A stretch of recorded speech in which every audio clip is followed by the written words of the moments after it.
Hello नमस्कार, स्वागत है आपका केवेलियर इंडिया पुणे के यूट्यूब चैनल पर, जहां पर आपको मिल रही है डिफेंस से रिलेटेड सारी जानकारी, चाहे वो एनडीए हो या फिर सीडीएस हो। लास्ट के लेक्चर में भी हमने कुछ पीवाईक्यूज डिस्कस किए थे जो लास्ट एग्जाम से पूछे जा चुके हैं। आज हम इसी सीरीज में नए पीवाईक्यू सोल्व करेंगे जो डेफिनेटली आपकी जो कमिंग एग्जाम है एनडीए हो या सीडीएस उसमें बहुत ज़्यादा हेल्प करने वाले हैं। तो मेरा नाम मोहन कुमार, और शुरू करते हैं आज के कुछ क्वेश्चंस जो लास्ट कुछ ईयर्स में पूछे जा चुके हैं, जो आपको डायरेक्टली हेल्प करेंगे और आपको अंडरस्टैंड करने में हेल्प करेंगे कि किस तरीके से आपको पेपर को सोल्व करना है। ठीक है ना। चलो बढ़ते हैं पहले क्वेश्चन के ऊपर। तो यहाँ पर जो पहला क्वेश्चन है बेटा, देखिए यहाँ पे पहला क्वेश्चन क्या है। क्वेश्चन है यहाँ पर ELISA test is prescribed for, मतलब एलिसा क्या होता है, एक टाइप का टेस्ट होता है, वो किस डिजीज के लिए होता है। तो स्पेशली एलिसा का नाम क्या होता है। एलिसा जो होता है बेटा, एलिसा जो होता है उसको बोलते हैं एंजाइम लिंक्ड, एलिसा को बोला जाता है एंजाइम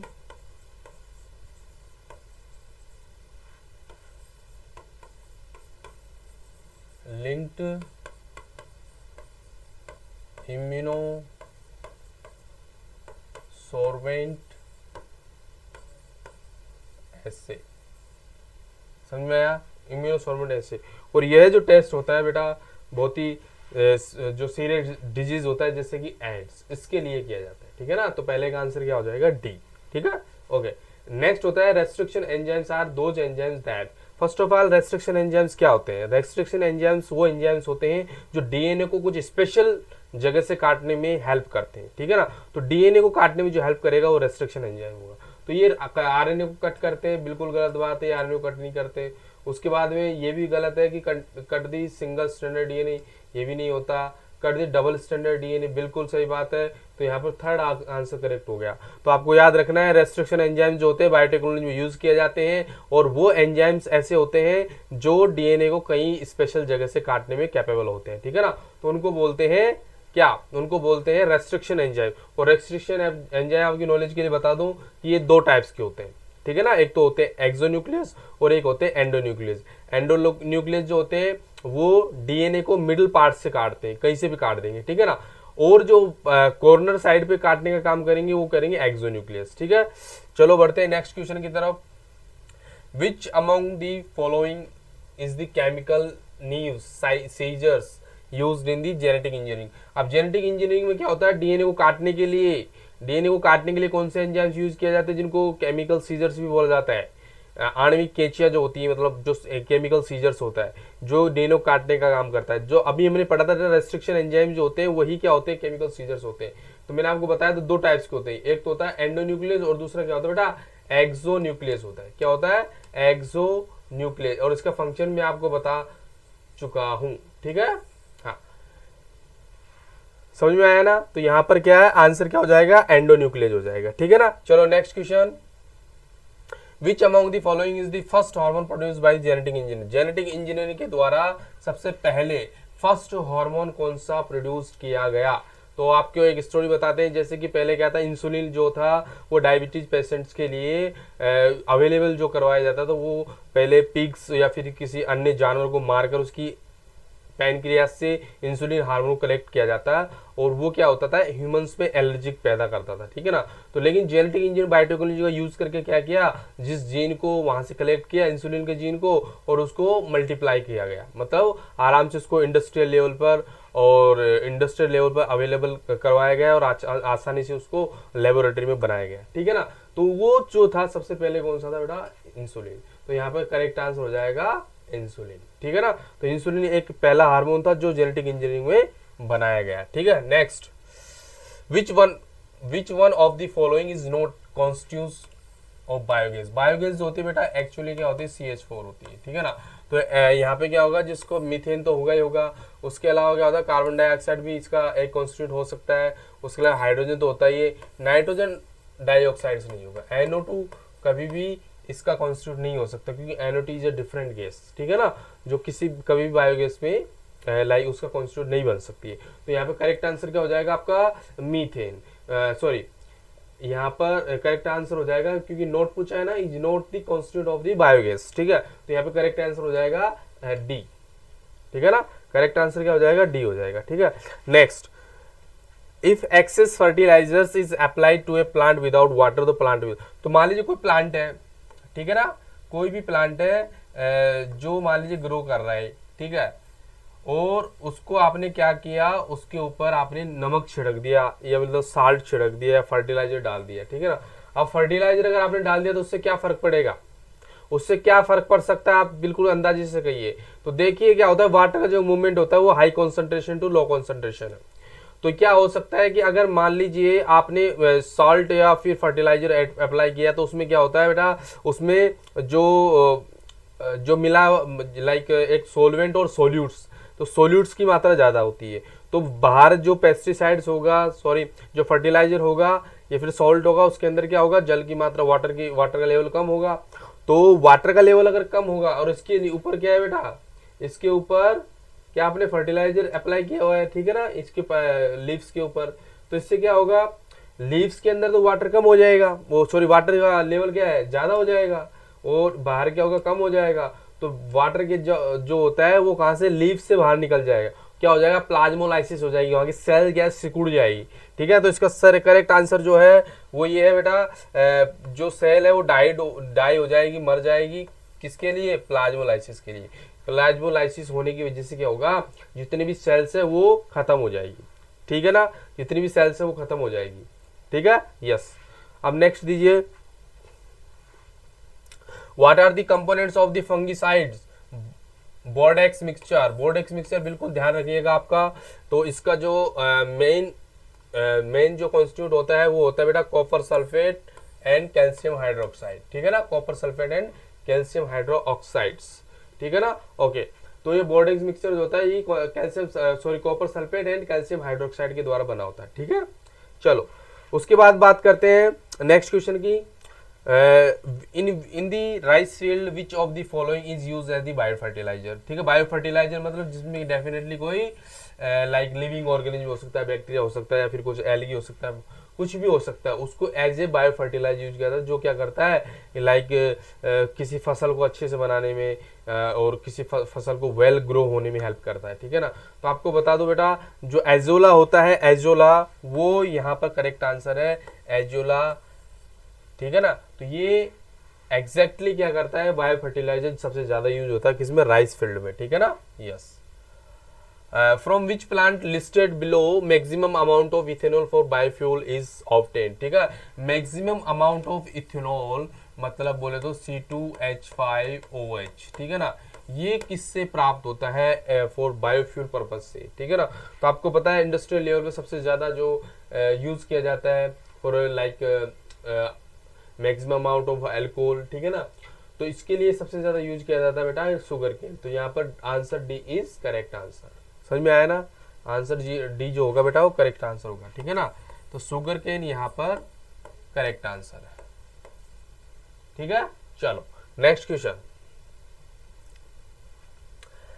ये बेटा endosulfan which has been in the news this day, ये एक पेस्टिसाइड है, करेक्ट बात है। और पेस्टिसाइड है तो बेटा ये डिफरेंट टाइप के मॉथ हुआ, बीटल्स हुआ, ठीक है ना, उनसे फसलों को बचाने का काम करता है। तो फार्मर्स जो होते हैं सबसे ज्यादा किसका यूज करते हैं, एंडोसल्फान का यूज करते हैं, ठीक है ना, जो एक तरह का पेस्टिसाइड है, इंसेक्ट्स और पेस्ट को कंट्रोल करने का काम करता है। जो भी फील्ड्स होते हैं जहां पर मान लीजिए आप जो राइस उगा रहे हो, वीट उगा रहे हो, कोई भी फसल हो सकती है, कोई भी क्रॉप हो सकती है, उससे बचाने के लिए आपको सबसे ज्यादा जो यूज किया जाता है, जो मार्केट में सबसे ज्यादा मिलता है वो एंडोसल्फान मिलता है, जो कि एक टाइप का पेस्टिसाइड है, ठीक है ना। चलो आई होप यहाँ तक सब चीजें समझ में आ रही होगी आपको। जस्ट आपको याद रखना है कि this is the last time that your exams are very near to you and your serious experiments, ठीक है ना। तो आप बिल्कुल अच्छे से इसकी स्टडी कीजिए जिससे बायोलॉजी का आपका पोर्शन कवर हो जाए और आप ज़्यादा से ज़्यादा अच्छे मार्क्स लेके आओ, ठीक है, जिससे आपका स्कोर अच्छा हो सके। इस वजह से अच्छे से ध्यान से लेक्चर्स को रिवाइज करो। जो मैं क्वेश्चंस यहाँ पे प्रोवाइड करा रहा हूँ आपको वो डेफिनेटली आपकी हेल्प करने वाले हैं, ठीक है ना। चलो नेक्स्ट बात करते हैं नेक्स्ट क्वेश्चन के लिए। Cattle are capable of digesting cellulose, cattles like buffalo and cows right present in the grass और fodder they eat, this ability is attribute to the, मतलब बेटा क्या होता है कि जो सेलुलोज का कंजप्शन जो करती है कैटल्स करती है, लाइक बफेलो हो सकती है, काउज हो सकती है, ठीक है ना, ये कैटल्स जो होती हैं, लेकिन हमको क्या करना है कि इतनी सेलुलोज का डाइजेशन कैसे कर पाती है, ठीक है ना। तो इसमें यह है कि आपको पता है बेटा कि इनकी जो गट्स होती है, इनकी जो एलिमेंट्री कैनाल होती है, जो रूमेन होती है, ठीक है ना, उसके अंदर सेलुलोज को डिग्रेड करने वाले क्या होते हैं बेटा, बैक्टीरिया प्रेजेंट होते हैं, ठीक है ना। तो यहाँ पर जो करेक्ट आंसर है वो क्या हो जाएगा, A. Correct answer is A. समझ में आया। Next question, by using which one of the following techniques is a DNA fingerprinting done, ठीक है ना। डीएनए फिंगरप्रिंटिंग में कौन सी ऐसी टेक्निक है जो यूज की जाती है जिसके द्वारा डीएनए फिंगरप्रिंटिंग आराम से की जा सकती है। तो यहाँ ऑप्शंस में आपको पता है हम स्पेशली किसकी बात कर रहे हैं बेटा, डीएनए फिंगरप्रिंटिंग की, ठीक है ना। तो actually which one of the following technique is DNA fingerprinting done. तो बेटा अगर मान लीजिए आप सदर्न ब्लॉटिंग कर रहे हो तो डेफिनेटली क्या होता है, डीएनए के लिए यूज किया जाता है। अगर नदर्न ब्लॉटिंग कर रहे हो तो उसको आरएनए के लिए यूज किया जाता है, ठीक है ना, like separate of the segments of the DNA. So इसके लिए आपको ये यूज करना पड़ेगा। तो हम बात कर रहे हैं डीएनए फिंगर में, तो डीएनए के लिए स्पेशली क्या यूज किया जाता है, सदर्न ब्लॉटिंग यूज किया जाता है, ठीक है ना। सदर्न ब्लॉटिंग, ब्लॉटिंग का मतलब होता है उस डीएनए को वहां से अलग कर लेना, ठीक है ना। चलो नेक्स्ट बात करते हैं, which of the following techniques can be use to stabilise the paternity of a child.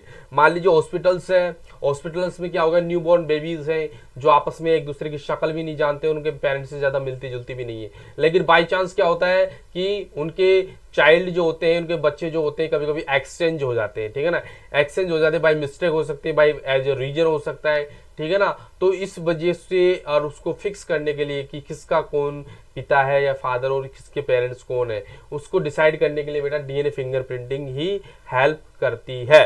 तो आपको पता है बेटा इसके लिए कौन हेल्प करेगा, डीएनए फिंगरप्रिंटिंग, ठीक है। आपको पता है इसके अलावा ये क्रिमिनल केसेस जितने भी होते हैं, रैप मर्डर के केसेस, जो भी क्रिमिनल जो आतंकवादी गतिविधियां जो होती है, टेररिस्ट अटैक्स जो होते हैं, उनमें जो सैंपल्स कलेक्ट किया जाता है उनसे स्टैब्लिश किया जाता है कि कौन असली अपराधी है और किसके लिए किसको सजा मिलनी चाहिए, वो सब किस कौन हेल्प करता है, डीएनए फिंगरप्रिंटिंग, ठीक है ना। तो यहाँ पर आपको सब कुछ चीज समझ में आ रही होगी। कोई डाउट हो तो बिल्कुल आप कमेंट सेक्शन में लिखिए, और जितना हो सके इस यूट्यूब चैनल को सब्सक्राइब कीजिए और जितना हो सके इसको शेयर कीजिए, क्योंकि यह चैनल आपको एनडीए और सीडीएस से रिलेटेड जितने भी आपको अपडेट्स हैं और जितना भी अच्छा सिलेबस आपको दे सकते हैं वो आपको प्रोवाइड कराएंगे। और डेफिनेटली आप हमारे चैनल से बने रहते हो तो आपका लक्ष्य एक दिन जरूर पूरा होगा, सीडीएस में एज ए लेफ्टिनेंट बनना, एनडीए में एज ए लेफ्टिनेंट बनना, ठीक है ना।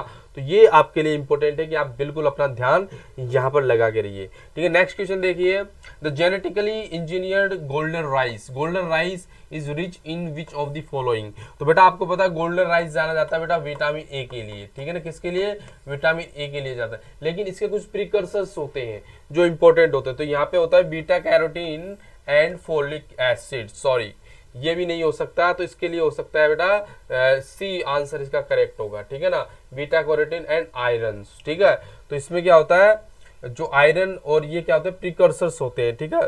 तो इनको क्या किया जाएगा, यहाँ पर आंसर है C is correct answer, beta carotene and iron, right. तो आपको ये चीज समझ में आई। अगर कुछ चीज समझ में नहीं आती है तो बिल्कुल आप कमेंट सेक्शन में लिखिए, ठीक है ना। चलो नेक्स्ट बात करते हैं। नेक्स्ट क्वेश्चन हमारा, which of the following is use in the production of yoghurt. Yoghurt क्या होता है, योगर्ट जो होता है बेटा एक टाइप का दही टाइप का होता है, ठीक है ना। ओके बटर दही जो होता है, ठीक है, योगर्ट को बनाने के लिए, दही को बनाने के लिए, राइट, जो मिल्क से बनता है जो प्रोडक्ट, उसको बनाने के लिए कौन कौन से बैक्टीरिया हेल्पफुल करते हैं, क्या क्या होता है। तो मेरे हिसाब से और ये करेक्ट आंसर है बेटा कि आपको मान लेना है कि जो सबसे ज्यादा हेल्प करते हैं वो करते हैं बेटा lactobacillus is a lactobacillus vulgaris, और उसके अलावा बेटा स्ट्रेप्टोकोकस थर्मोफिलस, ये भी क्या करता है बेटा, किसी भी योगर्ट को बनाने में हेल्प करता है। तो यहाँ पर जो आंसर होगा ना तो ए होगा ना बी होगा, लेकिन क्या होगा, बोथ ए एंड बी होगा, ठीक है ना। ए एंड बी दोनों आंसर होंगे, मतलब option D is correct answer. समझ में आया ना, option D is correct answer, ठीक है। चलो यहां तक समझ में आया आपको। अगर कोई डाउट है तो पूछिए, यस कोई भी डाउट हो तो बिल्कुल आप पूछिए और कमेंट सेक्शन में डालिए, ठीक है। चलो नेक्स्ट बात करते हैं।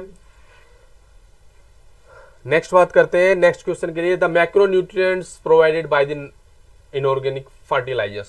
मैक्रोन्यूट्रिएंट्स की बात करें मतलब उनकी अवेलेबिलिटी ज्यादा होती है। तो मैक्रोन्यूट्रिएंट्स आपकी नॉलेज ये बता दूं, carbon, hydrogen, oxygen, nitrogen, okay. उसके अलावा आपको पोटेशियम, पोटेशियम, फॉस्फोरस, पोटेशियम, ठीक है ना, और कैल्शियम, ठीक है ना, मैग्नीशियम, ठीक है। ये जो जितने भी एलिमेंट्स होते हैं बेटा एक्चुअल में ये सारे के सारे क्या है, मैक्रोन्यूट्रिएंट्स है, ठीक है ना। तो यहाँ पे क्या है, नाइट्रोजन हो गया, फॉस्फोरस हो गया एंड पोटेशियम हो गया।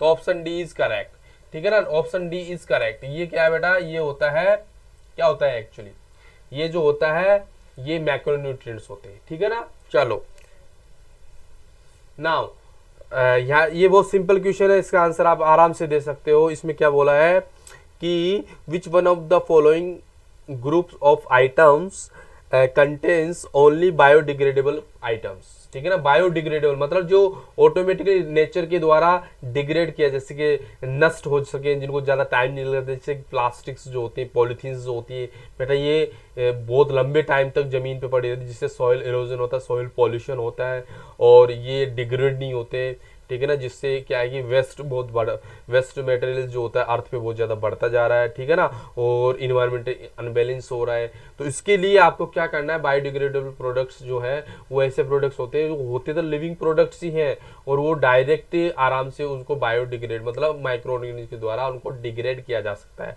तो यहाँ पर आपको देखिए पेपर, घास एंड ग्लास, ग्लास यहाँ पर नहीं है, ठीक है ना। उसके अलावा वुड हो सकता है, फ्लोर हो सकता है, लेकिन आयरन स्क्रैप नहीं हो सकता, मतलब ये भी नहीं है। उसके अलावा सीवेज हो सकता है, प्लास्टिक, प्लास्टिक हो सकता है, लेदर, मतलब दोनों ही नहीं है। तो answer is D is correct, ठीक है ना। तो D is correct. How it is correct, देखो काउडंग जो होता है वो आराम से डिग्रेड हो जाएगा। पैडी हस्क जो होता है, पैडी एक जो फसल होती है, एक क्रॉप होती है, जिससे लाइक पैडी जो बोलते हैं, राइट। तो इसको ये भी आराम से बायोडिग्रेड होगा और वेजिटेबल्स तो हो ही जाएगी, ठीक है ना। तो इस वजह से जो ऑप्शन जो फोर्थ ऑप्शन है हमारा डी ऑप्शन वो करेक्ट है। समझ में आया। चलो नेक्स्ट बात करते हैं, which one of the following types of pesticide is convenient to control the stored grain pest. बेटा जो स्टोर्ड पेस्ट, स्टोर्ड ग्रेन्स जो होते हैं, जैसे राइस हो सकता है, वीट हो सकता है, कुछ भी हो सकता है, उनको जब स्टोर्ड करते हैं तो उनमें क्या है, कभी कभी कीड़ा लग जाता है, कीड़ा बोले तो इंसेक्ट्स लग जाते हैं, जिससे क्या होता है जो ग्रेन्स होते हैं वो सड़ने लगता है। सड़ने के अलावा आप देखोगे उनमें तो पूरा आटा बना के धर देती है, ठीक है ना, अंदर ही अंदर उन चीज़ों को दीमक की तरह खाती है। तो इन चीज़ों से बचने के लिए क्या होता है, फ्यूमिगेंट, फ्यूमिगेंट एक पेस्टिसाइड होता है, वो कंट्रोल करता है, जिसकी जो स्मेल होती है ना वो कंप्लीट किस में जाती है, कंप्लीट गेहूं वगैरह, वीट, राइस में वगैरह में चली जाती है, ठीक है। जिससे क्या होता है एक्चुअली वो आराम से उनको सेव कर सकते हैं स्टोर में। तो यहाँ पर सीधी सीधी बात है कि फ्यूमिगेंट जो होता है वो एक ऐसा पेस्टिसाइड्स होता है जो कन्वीनियंट होता है किसके लिए, स्टोर्ड किसके लिए, स्टोर्ड ग्रेन पेस्ट के लिए, ठीक है ना। चलो now which one of the following cattle breeds produces highest amount of milk. कौन सी ऐसी ब्रीड है जो सबसे ज्यादा क्या पैदा करती है, मिल्क प्रोडक्शन ज्यादा करती है। तो यहाँ पर बेटा ब्राउन स्विस भी नहीं है, ठीक है ना। उसके अलावा डच बेल्टेड भी कम करती है एंड ब्लारकॉप। तो आपको याद रखना है बेटा सबसे ज्यादा मिल्क प्रोडक्शन जो होगा वो कौन सी कैटल की ब्रीड करती है, वो करती है हॉलस्टीन। हॉलस्टीन जो होती है बेटा वो सबसे ज्यादा प्रोडक्शन करती है, किसका, मिल्क प्रोडक्शन करती है, ठीक है। चलो नेक्स्ट बात करते हैं, who among the following considered as the father of genetic engineering. मैं बोला बेटा father of genetic engineering, genetic engineering.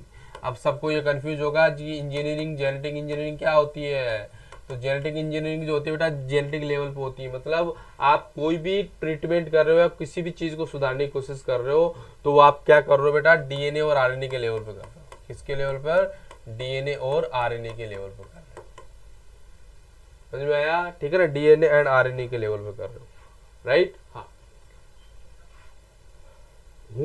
तो यहाँ पर जो होता है बेटा जेनेटिक इंजीनियर, तो यहाँ पर जो साइंटिस्ट है वो Paul Berg is known as the father of genetic engineering. और फादर ऑफ बायोटेक्नोलॉजी कौन है, आप बिल्कुल कमेंट सेक्शन में बताओगे, ठीक है ना। फादर ऑफ बायोटेक्नोलॉजी जो बताएगा ओके, उसको नेक्स्ट जो लेक्चर होगा उसमें मेंशन किया जाएगा उसका नाम, ठीक है ना, जो भी फादर ऑफ बायोटेक्नोलॉजी बताएगा, ठीक है। चलो नेक्स्ट क्वेश्चन की तरफ बढ़ते हैं। Methyl isocyanate gas which was involve in the disaster in Bhopal in December 1984 was used in the Union Carbide factory for production of, किसका प्रोडक्शन करने के लिए, जो भोपाल गैस ट्रेजेडी जो हुई थी, जो इंसिडेंट हुआ था जिसमें लाखों लोग मारे गए थे, बहुत से लोग मारे गए थे, ठीक है ना। तो वहां से क्या ली गई, तो उसका यूज जो किया गया एक्चुअली पेस्टिसाइड बनाने के लिए किया गया। क्या पेस्टिसाइड जो पेस्ट कंट्रोल में काम आता है, जो पैथोजेंस होते हैं, पेस्टिस जो होते हैं, इंसेक्ट्स वगैरह जो होते हैं, बीटल्स जो होते हैं, ठीक है, इन सबको कंट्रोल करने के लिए काम में लिया जाता है। समझ आया, ठीक है। तो यहाँ पर क्या पेस्टिसाइड के लिए यूज किया गया था। चलो नेक्स्ट बात करते हैं। The term soil impoverishment relates to which one of the following, ठीक है। The term soil impoverishment okay, impoverishments relates to the which of the following. तो बेटा इस वर्ड का जो मीनिंग है वो किससे रिलेट करता है, ठीक है ना। इस वर्ड का जो मीनिंग है किससे रिलेट करता है ये आपको बताना है। समझ में आया, ये जो वर्ड है वो किससे रिलेट करता है। तो आपको पता है कि एक्चुअली क्या होता है इस कंडीशन में इम्पोवेरिसमेंट, इसमें क्या होता है एक्चुअली क्वालिटी रिड्यूस्ड हो जाती है, किसकी, सोइल की क्वालिटी जो रिड्यूस्ड हो जाती है। तो यहाँ पर सोइल क्वालिटी से रिड्यूस होने का मतलब उसमें न्यूट्रिएंट्स की कमी हो जाती है, ठीक है ना। तो यहाँ पर जो होगा पहला सोइल इरोशन, उससे मतलब नहीं है, सोइल डिपोजिशन इससे मतलब नहीं है बेटा, लेकिन soil getting very deficient in the plant nutrients. तो बेटा ऑप्शन सी इज करेक्ट, ठीक है ना, option C is correct. Now next, growing of 2 or more crops simultaneously on the same field defined pattern is known as, ठीक है ना।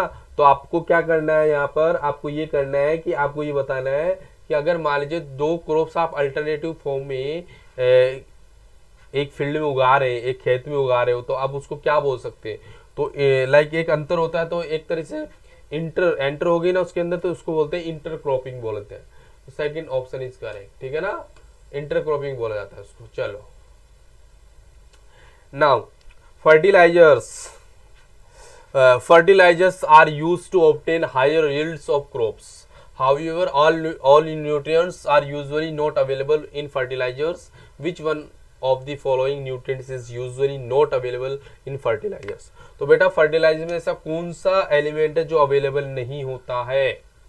आप भी कमेंट सेक्शन में इसके बारे में डिस्कस कर सकते हो, लेकिन मैं आपको बता देता हूँ बेटा, आपको जो फर्टिलाइजर्स होंगे उसमें नाइट्रोजन मिल जाएगा, पोटेशियम मिल जाएगा, फॉस्फोरस मिल जाएगा, लेकिन आयरन नहीं मिलेगा, ठीक है ना। तो यहाँ पे जो करेक्ट आंसर है वो क्या है, ऑप्शन नंबर 1, ठीक है ना, option A is the correct answer. चलो next, storage of biological tissues such as blood, organs, semens require low temperature which is achieved upon the uses of. अगर आप मान लीजिए ब्लड, सीमेंस एंड ऑर्गन्स, ठीक है ना, ब्लड, सीमेंस, ऑर्गन्स और कुछ भी इंपॉर्टेंट बॉडी पार्ट्स हुए, इनको अगर मान लीजिए आप लॉन्ग टाइम तक सेव रखना चाहते हैं, लॉन्ग टाइम तक उनको बचाना चाहते हैं, तो ऐसा कौन सा प्रोडक्ट है जो आप यूज करोगे। तो आपको पता है बेटा, सिंपल आपको ये पता है कि लिक्विड नाइट्रोजन आपको यूज करना पड़ेगा, ठीक है। लिक्विड नाइट्रोजन जो होती है लाइक एक क्रायो प्रिजर्वेशन होता है, क्रायो प्रिजर्वेशन, जिसमें -196 डिग्री सेल्सियस पर किसी भी जो प्लांट प्रोडक्ट्स होता है या फिर कोई भी चीज़ है जिसको लॉन्ग टाइम तक आप सेव करना चाहते हो, तो आप उस पर सेव कर सकते हो, ठीक है ना। चलो बढ़ते हैं नेक्स्ट क्वेश्चन की तरफ। नेक्स्ट क्वेश्चन क्या है अपना, yes, consider the followings micro organism. तो यहाँ पर एजेक्टोबैक्टर दिया हुआ है बेटा, क्लोस्ट्रिडियम दिया हुआ है, बेसिलस पॉलीमिक्सा दिया हुआ है, एंड वैम बोले तो वैस्कुलर आर्बिस्कुलर माइक्रोराइजा, ठीक है ना, वैस्कुलर आर्बिस्कुलर एंड माइक्रोराइजा, ठीक है ना। तो इसमें ऐसे कौन कौन से माइक्रो ऑर्गेनिज्म है जो फ्री लिविंग नाइट्रोजन फिक्सिंग, मतलब किसी के ऊपर डिपेंड नहीं है, फ्री लिविंग है, they can fix the atmosphere nitrogen, क्या atmospheric nitrogen they can fix any time. तो आपको पता है बेटा, ये तीनों ही जो बैक्टीरिया है ना, वो तीनों ही क्या होते हैं, फ्री लिविंग नाइट्रोजन फिक्स करने वाले बैक्टीरिया होते हैं, ठीक है ना। तो यहाँ पर जो आंसर होगा बेटा वो होगा जो आंसर होगा यहाँ पर बी होगा, 1 2 3 वाला, ठीक है। तो 25 में बेटा सेकंड आंसर होगा, ठीक है ना। I hope you understood this, okay, yes. तो very very thankful to you that to watching our videos and you are hopefully you are liking that. okay, so जितना हो सके आप इसको शेयर कीजिए, इसी तरीके से हम मिलते रहेंगे और नए वीडियो आपके लेके लाते रहेंगे बस, और मेहनत करते रहिएगा, never give up, one day you will be the lieutenant in Indian army, whether from the NDA and the CDS. Thank you for watching our videos, मिलते हैं नेक्स्ट वीडियो।